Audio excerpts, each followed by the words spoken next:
দক্ষিণ ভারতের সুপারস্টার আল্লু অর্জুন অভিনীত পুষ্পা দা রুল হলো চলতি বছরের আলোচিত সিনেমাগুলোর মধ্যে একটি। এটি তার 2021 সালের ব্লকবাস্টার পুষ্পা দা রাইজের সিকুয়েল। সুকুমার পরিচালিত এই সিনেমায় আল্লু অর্জুনের নায়িকা রাশমিকা মান্দানা। কয়েকদিন আগে নির্মাতা সিনেমাটির প্রথম টিজার এবং একটি গান প্রকাশ করার কথা জানিয়েছিলেন, কিন্তু পরে সেই সিদ্ধান্ত থেকে সরে আসেন। কিন্তু কেন? ভারতীয় গণমাধ্যমে জানিয়েছে, সিনেমাটি যিনি সম্পাদনা করেছেন অ্যান্টনি রুবিন, তিনি কাজ ছেড়ে চলে গেছেন। এই কারণে সিনেমাটির গান ও টিজার রিলিজ করা সম্ভব হয়নি।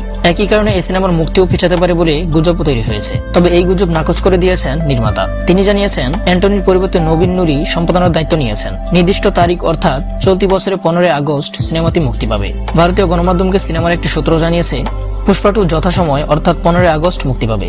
আল্লু অর্জুন চলতি মাসেই তার অংশের সিনেমাটির শুটিং শেষ করবেন এবং জুনের মধ্যে সিনেমার বাকি শুটিং শেষ হবে। তাই সিনেমাটি দেরি হওয়ার কোনো সম্ভাবনা নেই। এই সিনেমায় আল্লু অর্জুন একজন চন্দন কাঠের ব্যবসায়ী এবং রাশমিকা তার প্রেমিকা শ্রীবল্লীর চরিত্রে দেখা যাবে। বন্ধুরা, এমন সব এন্টারটেইনমেন্ট নিউজ জানতে আমাদের এই চ্যানেলটি সাবস্ক্রাইব করে পাশে থাকুন।